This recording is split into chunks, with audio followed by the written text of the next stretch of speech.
జిల్లా కేంద్రంలో నకిలీ డాక్టర్ను పోలీసులు అరెస్ట్ చేశారు. గోదాం రోడ్డులోని ఓ ఆసుపత్రిలో చైల్డ్ డాక్టర్గా వైద్యం చేస్తున్నారన్న ఫిర్యాదుతో పోలీసులు చర్యలు తీసుకున్నారు. ఈ నేపథ్యంలో నకిలీ వైద్యుడు రవీందర్ను పోలీసులు అదుపులోకి తీసుకున్నారు. రెడ్డి అనే పేరుతో ఉన్న వ్యక్తి అక్కడ ఫేక్ డాక్టర్గా చలామణి అవుతున్నాడు. స్టార్ హాస్పిటల్స్, గోదాం రోడ్లో ఉన్న స్టార్ హాస్పిటల్స్లో ఫేక్ డాక్టర్గా చలామణి అవుతున్నాడు అని చెప్పేసి మాకు కంప్లైంట్ వచ్చింది. వెంటనే టౌన్ సిఐ అండ్ ఎస్ఐలు దాని మీద దర్యాప్తు చేయడం జరిగింది.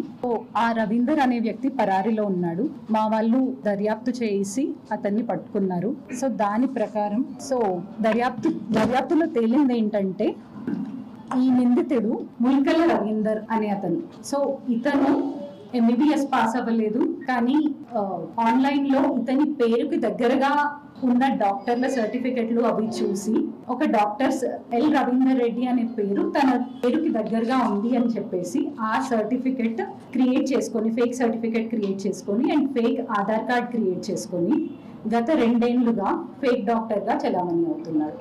అయితే ఇతను స్టార్ హాస్పిటల్లో కొన్ని రోజులు, అలాగే ఆరోగ్య హాస్పిటల్లో కొన్ని నెలలు అండ్ భీమరాజు హాస్పిటల్ లింగంపేటలో కొన్ని నెలలు MBBS MD జనరల్ మెడిసిన్ పీడియాట్రిషియన్గా చలామణి అయ్యాడు.